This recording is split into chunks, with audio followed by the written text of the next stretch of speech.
Welcome back to Business Daily. Now joining us virtually from Lagos State is Wasiu, who is actually economist at the NESG, who's going to be showing us insights on what is happening. Wasiu Adekunle, good morning. Thank you for joining the program this morning. Good morning, Chiamaka. Thank you for having me. Thank you. All right, Wasiu. So first things first. Can you tell us how the NESG came about this, this numbers and this report for the January Business Confidence Monitor? Okay, thank you very much. The Business Confidence Monitor of the NESG report that is that gauges the current business sentiments, that is the current business situation, and also gauges the expectations about future business conditions, at least within the next 1 to 3 months. So this particular business, so within this particular from the survey, we generate an index, and which is called the Business Confidence Monitor Index. So because of the fact that we are looking at the current business conditions, so we have the current business index, and we also have the future expectations index. So in terms of the index, in terms of the gauging of the numbers, we have a cutoff point. The cutoff point is 100 points. So any index above the 100 points is an expansion, while an index below the 100 points is a contraction.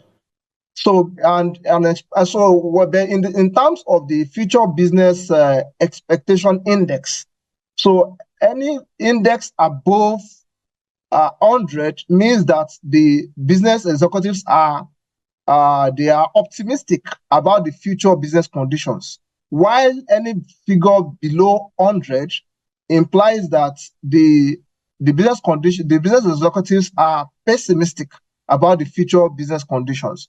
So that's about the numbers. So in terms of the sectors that we cover, we cover 5 broad sectors: agri, non-manufacturing, trade, services, and agriculture. So we have a total of 30 subsectors that we cover.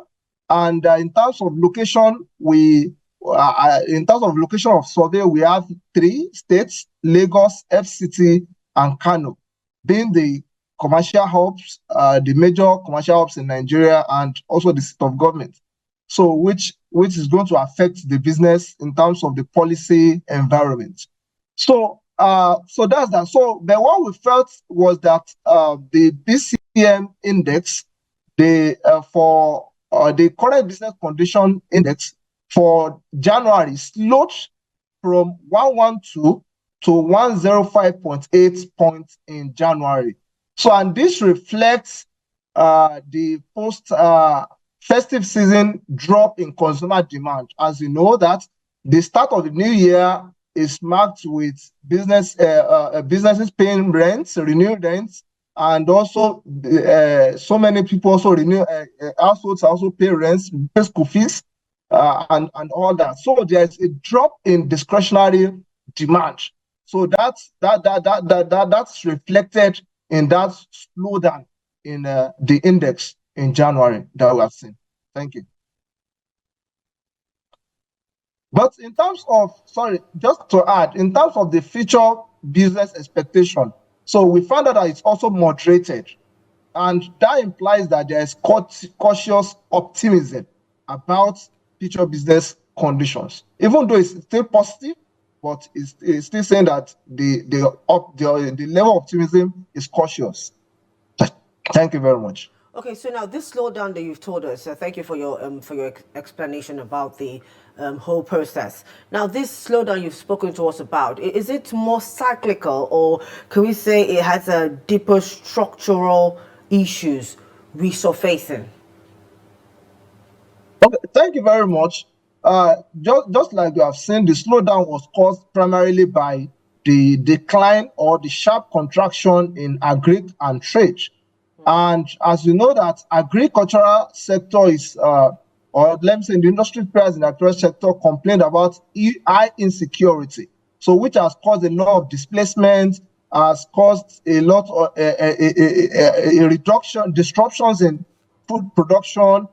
So many hunters, so many farmers are unable to go to their farms. They are scared away from their farms. So, and aside from that, infrastructural challenges are also there, because in terms of power outages, so many industry players also complain about power outages. Like, for instance, you can also bear witness that the national grid collapsed twice in January, so which also affected businesses negatively. So also, if we also look at in terms of the business exposure to power outages, World Bank data shows that, a recent World Bank data shows that 82% of businesses in Nigeria faces power outages, while 86% of those businesses own fuel power generating sets.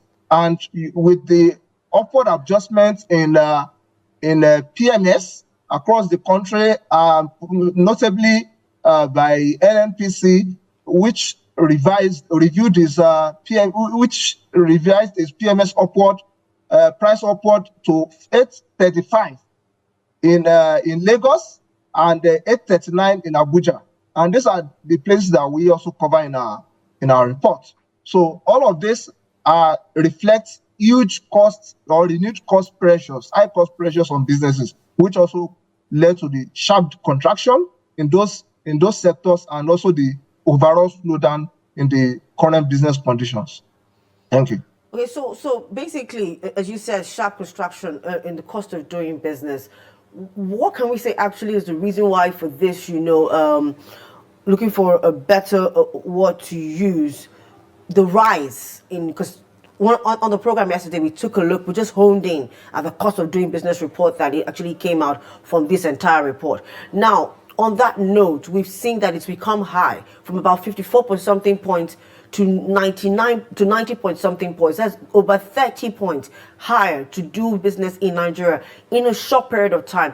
What can we say are these reasons, away from the petroleum situation and the power outages? Are there any other things we could say have attributed to these numbers?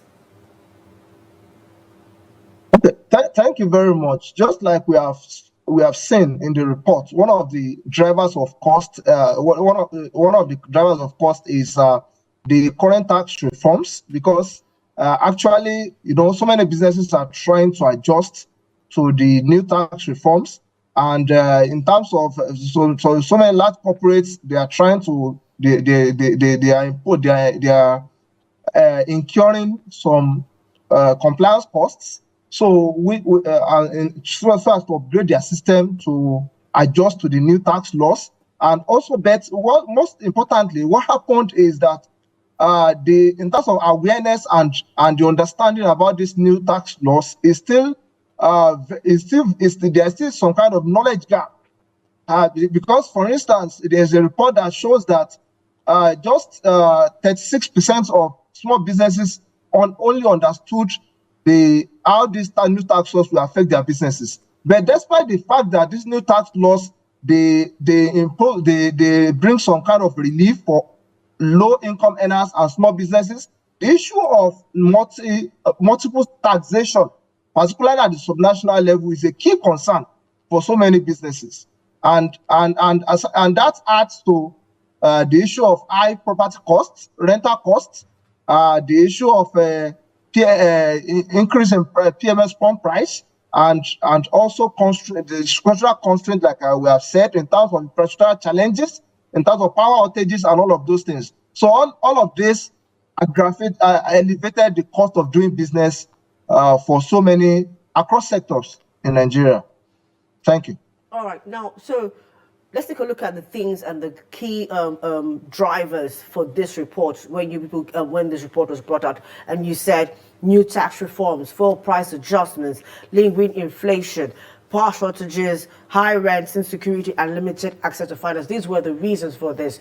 Do you believe that the tax reform, most especially, and some of these other things that have happened, are kind of ill-timed, poorly timed, and this is what has brought about these numbers?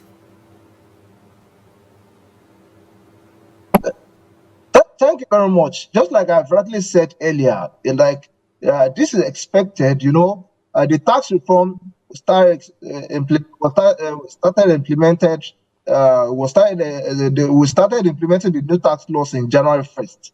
So businesses are trying to adjust to the new tax laws, and even businesses are trying to understand it. And that's the reason why there's a need for wide outreach by the Presidential Committee on Tax Reforms and Fiscal Policy, at least to train the trainers and also the finance and treasury managers on how this particular tax laws is going to affect their business, because so many businesses are still not they are still not aware and of how these tax laws will affect their businesses and the rest. So in order to bridge the knowledge gap and all of these things, so there's need for clarity.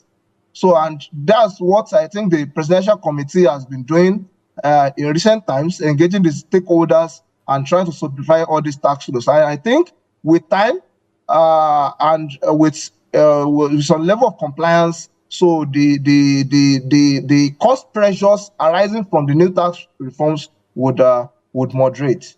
All right. But in terms of the other structural issues, they're also there, because you look at the case of insecurity. So insecurity is still a key issue, banditry and all of those things. So it's still a key issue, in particularly the food producing basket in the north. So it's still a huge issue. And because of that insecurity, so it also affects supply chains disruptions. It causes supply chain disruptions, and that affects inputs, the shortage of inputs by manufacturers, and also stockpiling and all that. So reduced orders and also reduced all of these things disrupt production, and that's we can see the slowdown that we've seen in the report. Thank you. All right. So we have a very, very short time, and just in that time, I want you to talk to me about the outlook for the next 1 to 3 months. Yes, you said it's optimistic, cautiously optimistic. What do you expect, and do you think that with the MPC meeting coming up later this month, that might have an effect on your reports coming up again, I believe, sometime for February, in March? What are we looking at? Okay, thank you very much. I think businesses are trying to on policy stability, because going forward, we know that the recent reforms that were introduced in mid-2023, that's the fuel subsidy removal, the exchange rate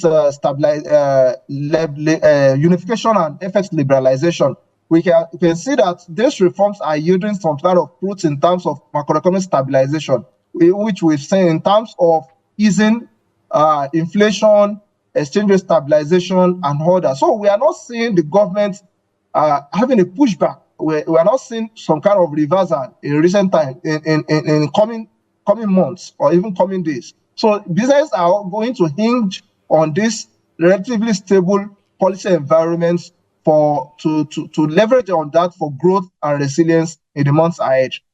Thank you.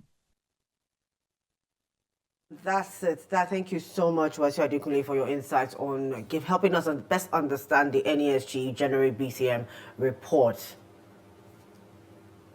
Thank you very much. Thanks so much for having me. Thank you. And there you have it from the group itself, talking to us on the situation, what came about those reports.